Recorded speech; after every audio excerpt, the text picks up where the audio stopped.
There are some people in this world who seem untouchable.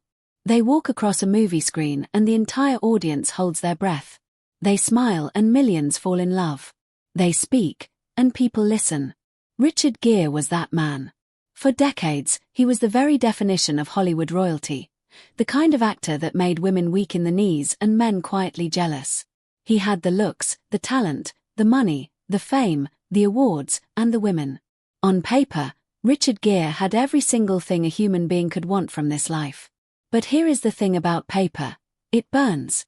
And what you are about to hear is the story of how one of the most beloved men in Hollywood history watched almost everything he built slowly turn to ash, piece by painful piece, year after devastating year, until he stood at the age of 75 not as a conqueror, but as a man who had survived a war that most people never even knew he was fighting.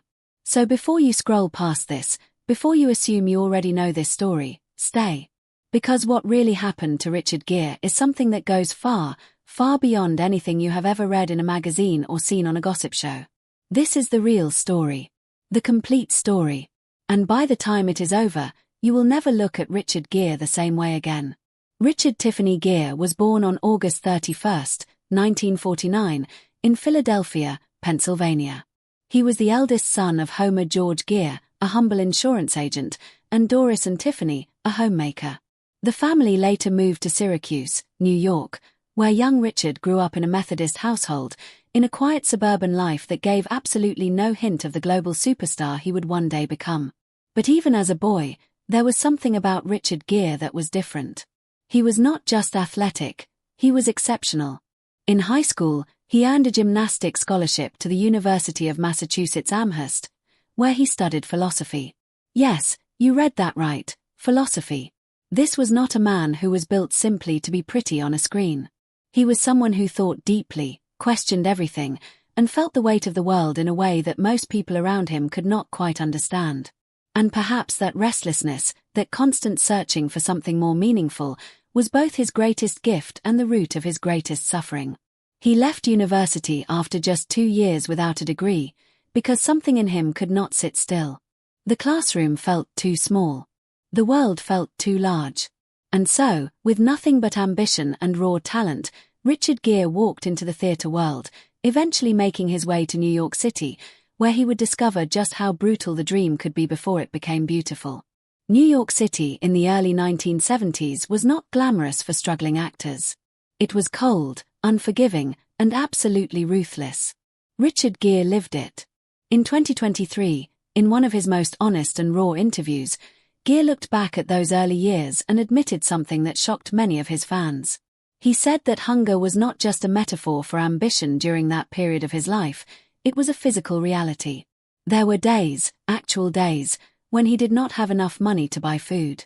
He would land small gigs, scrape together what he could, and still find himself going to bed hungry. The man who would one day be worth hundreds of millions of dollars once stood in New York City with empty pockets and an empty stomach, wondering if the dream was even worth chasing. That is not just a detail from a biography. That is a window into the soul of a man who was willing to suffer for something he believed in. And that willingness to suffer for what he believed in, that stubbornness, that refusal to compromise, would define Richard Gere for the rest of his life. It would make him a legend. And it would also cost him enormously. His first major theatrical break came in London, where he performed in the stage production of Grease in 1973. From there, the door slowly creaked open. His film debut came in 1975, and by 1978, he had appeared in Terrence Malick's hauntingly beautiful Days of Heaven, which introduced the world to a version of Gere that was raw, magnetic, and impossible to ignore. But the role that truly detonated his career, the one that sent shockwaves through Hollywood and planted his name permanently into the cultural conversation, was American Gigolo in 1980. He played Julian Kay, a male escort navigating the glittering, hollow world of Los Angeles wealth. The role was controversial. The role was bold. And the role was absolutely perfect for Richard Gere, because he never shied away from complexity. He leaned into it.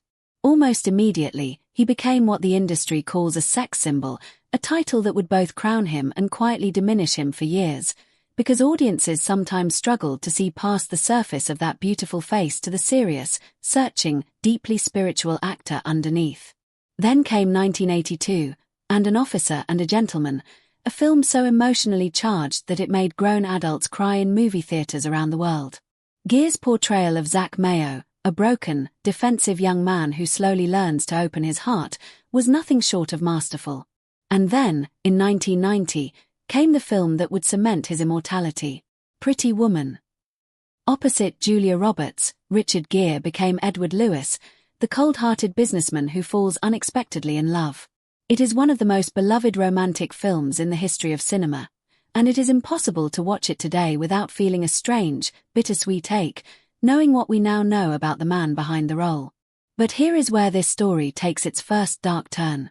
Because even as Richard Gere was reaching the absolute peak of his power in Hollywood, something was happening beneath the surface that would split his career and his life in two. In 1993, Richard Gere walked onto the stage of the Academy Awards as a presenter. And instead of reading the teleprompter like a good, obedient Hollywood machine, he did something extraordinary. He went off script. Completely. He stood in front of the entire world, the cameras, the executives, the studio heads, the people who held his career in their hands, and he spoke about Tibet. He condemned China's brutal treatment of the Tibetan people. He called for the liberation of Tibet. He spoke the name of the Dalai Lama, his close personal friend, with reverence and urgency. The room went silent. The Hollywood elite shifted uncomfortably in their seats. And somewhere in the corridors of power, a decision was made that night that would haunt Richard Gere for the next 2 decades. He was effectively banned from the Oscars for nearly 20 years. Not officially, because Hollywood does not put these things in writing. But the calls stopped coming. The invitations disappeared. And the industry made it very, very clear that Richard Gere was no longer welcome at its most prestigious table, because he had dared to use his platform to speak a truth that was inconvenient for people with Chinese box office money in their eyes. The China ban was not just symbolic. It was devastating in a very practical sense. China had become the most important film market in the world. Studios needed access to Chinese audiences to justify the massive budgets of their blockbusters. And Richard Gere, because he had spoken up for a persecuted people, was permanently blacklisted from that market. He was not just banned from China. He was banned from Chinese theaters, Chinese distribution, and as a result, from being cast in many major Hollywood productions that could not afford to risk losing their Chinese revenue by having him in the film. Think about what that means for a moment. Richard Gere, one of the biggest movie stars on the planet, was made radioactive by an industry he had given everything to, not because he did something criminal, not because he was difficult or destructive, but because he had the audacity to have a conscience. He lost tens, possibly hundreds of millions of dollars in potential earnings. He lost roles. He lost opportunities. And he lost something even more painful, the sense of belonging in an industry he had devoted his entire adult life to building. The man who had carried Julia Roberts in his arms to the strains of La Traviata was now being carried out of Hollywood in the dead of night, quietly and completely, because he refused to stay quiet when children were suffering.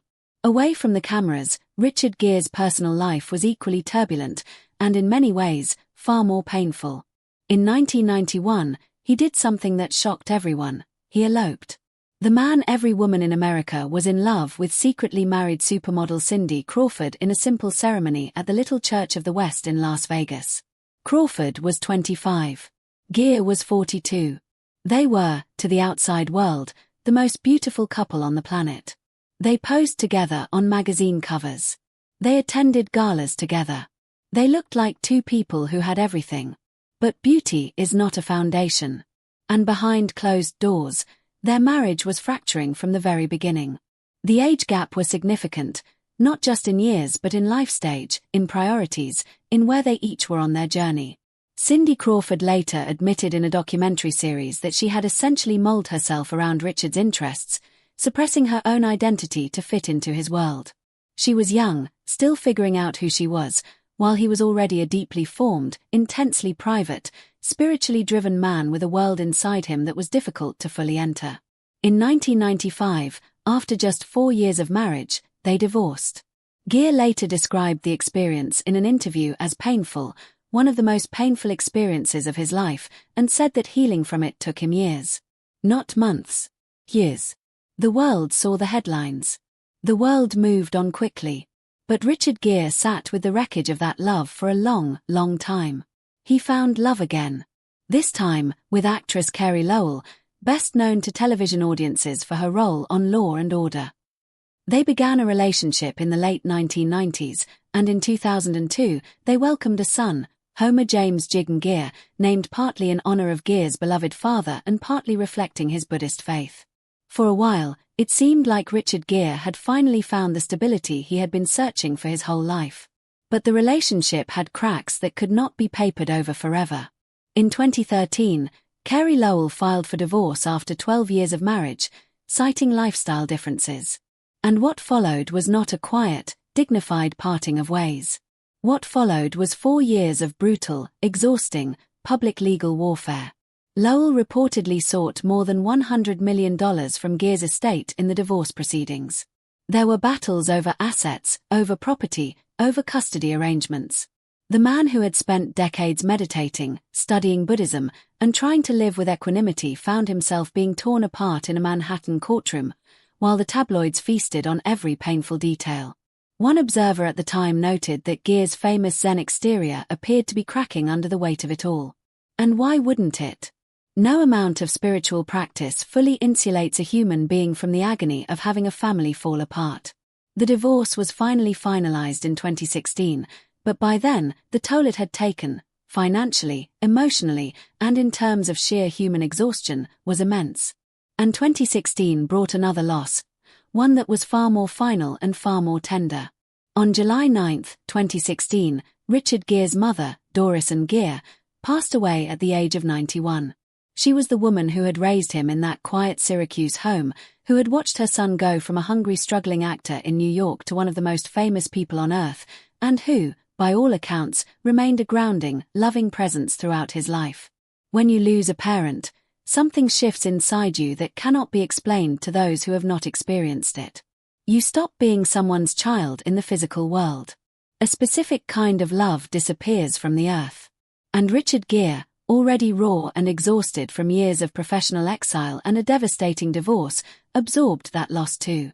He carried it quietly, as he has always carried everything quietly, because that is who Richard Gere is, a man who holds things inside, who processes the world internally, whose pain rarely makes it onto a talk show couch unless he chooses to place it there himself. But the universe was not finished with him yet. In February 2023, while on a family vacation in Nuevo Vallarta, Mexico, a trip meant to celebrate his wife Alejandra Silva's 40th birthday, Richard Gere was rushed to the hospital. He was 73 years old. He had been suffering from a persistent cough that had grown steadily worse, and when he finally sought medical attention, the diagnosis was severe pneumonia. He was admitted overnight, put on antibiotics, and monitored closely. His wife Alejandra immediately took to social media to update his worried fans, assuring them that he was being cared for and was on the road to recovery. He recovered. But the episode was a stark reminder of something that stardom often masks, that beneath the glamour and the legend, there is a human body, aging and vulnerable, subject to the same fragility as every other human body on this planet. Richard Gere nearly spent what was supposed to be a celebration being fought over by doctors in a Mexican hospital. That is not a detail from a screenplay. That is just life, random, indifferent, humbling life. And then, just weeks later, the call came that every child dreads, no matter how old they are, no matter how prepared they think they might be. In March 2023, Richard Gere's father, Homer George Gere, passed away. He was 100 years old. A century of life. An extraordinary man who had watched the world change around him a dozen times over, who had seen his son become famous and complicated and celebrated and exiled and redeemed, and who had remained, by all accounts, a steady and loving presence at the center of Richard's life. Losing a father at any age is a particular kind of grief. But losing a father at 73, while you are still recovering from a serious illness, while you are navigating the final chapters of your own life story, while you are reflecting on what you have done and what it has cost you, that is a grief that sits differently. Richard Gere lost both of his parents within 7 years of each other. And with their passing, something irreplaceable was gone. The people who knew him first, who loved him before he was famous, before he was Richard Gere the icon, they were gone. But here is what makes Richard Gere's story something more than just a list of tragedies. Here is the part that takes your breath away in an entirely different way. Because even in the middle of all of this, the blacklisting, the divorces, the injuries, the losses, the public humiliations and private griefs, Richard Gere found love again. Real love. The kind of love that people write songs about and directors dream of putting on screen. He met Alejandra Silva in 2014, at her family's hotel in Positano, Italy. She was a Spanish socialite, activist, and publicist, and she had no idea who he was. Gere himself has laughed about this, saying with genuine delight that she had never seen his movies. She did not know about Pretty Woman. She did not know about the Oscars speech.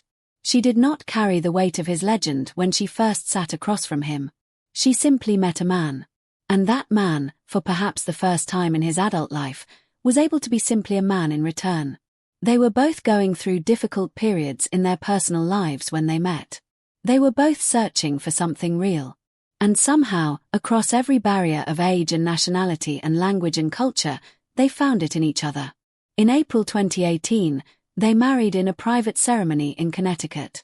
They now have 2 young sons together, Alejandro and Albert, and the photographs of this family show something that Richard Gere's face has not always shown in public: genuine, undeniable peace. And this is the twist that nobody expected. The man who was exiled from Hollywood found his heart in a hotel in Italy. The man who spent 4 years in a courtroom found a marriage so strong that he was willing to abandon the country he was born in for it. In 2024, Richard Gere did something that once would have been unthinkable. He packed up his life and moved to Spain. His wife is Spanish, from the beautiful region of Galicia, and they made a deal early in their marriage. She had given him years in America, and now it was his turn to give her years in her home country. Gere has spoken about this move with a warmth and openness that is new for him. He says he is less stressed. He says the pace is different. He says that his children are growing up in a place where people value different things than the Hollywood machine ever valued. He says, quietly and without drama, that he is happy. At 75, after everything, after the hunger and the heartbreak and the blacklisting and the battles and the losses, Richard Gere says he is happy. And somehow, improbably, beautifully, you believe him. But we must not rush past the middle of this story to get to the happy ending, because the middle is where the real truth lives.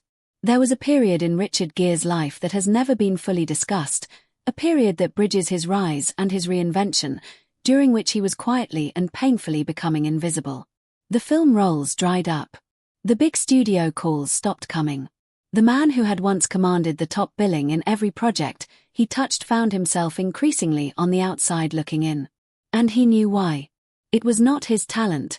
His talent had never diminished. His work in Primal Fear in 1996, opposite a then unknown Edward Norton, was widely considered some of the best acting of his career.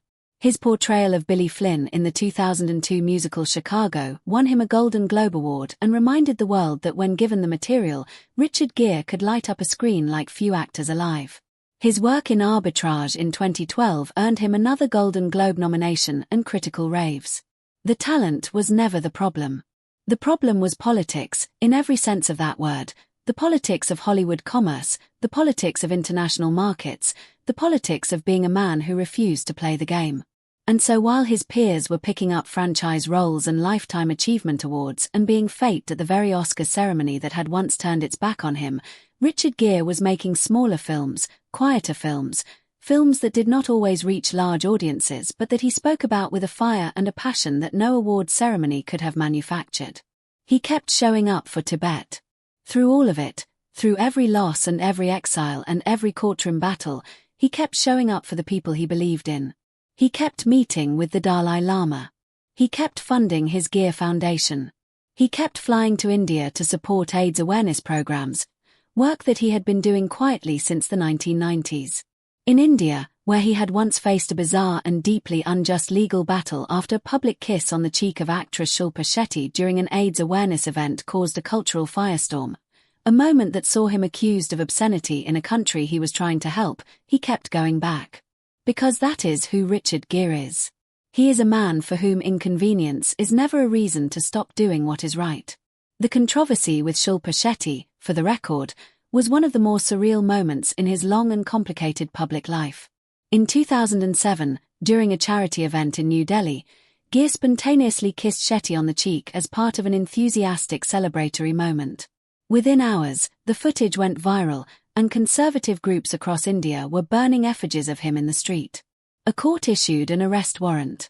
The case was eventually dismissed by India's Supreme Court, but the whole episode was a testament to the strange, often absurd ways that the world chooses to punish people who are simply trying to do good. The injuries too deserve a mention, not because they are the most devastating chapters of his story, but because they reveal something about the character of the man.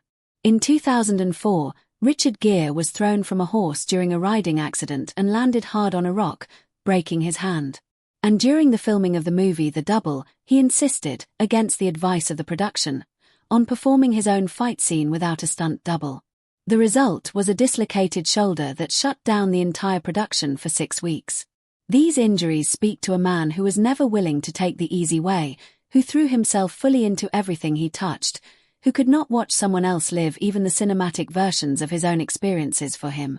That same quality, that full body, full soul commitment to whatever he is doing, is what made him a great actor. And it is also what made his losses so total, because when Richard Gere loves something, he does not love it halfway. He loves it with everything he has. And when those things are taken from him, the emptiness that remains is not a small thing. There is a scene that has stayed in the public consciousness, and it says everything about the Richard Gere of today versus the Richard Gere of his peak years. At the 2025 Goya Awards in Spain, the Spanish equivalent of the Oscars, photographers caught a moment that became one of the most shared images in celebrity news that month. Richard Gere was posing for pictures, and visibly struggling. His 75-year-old body was showing its age, his movements careful and measured.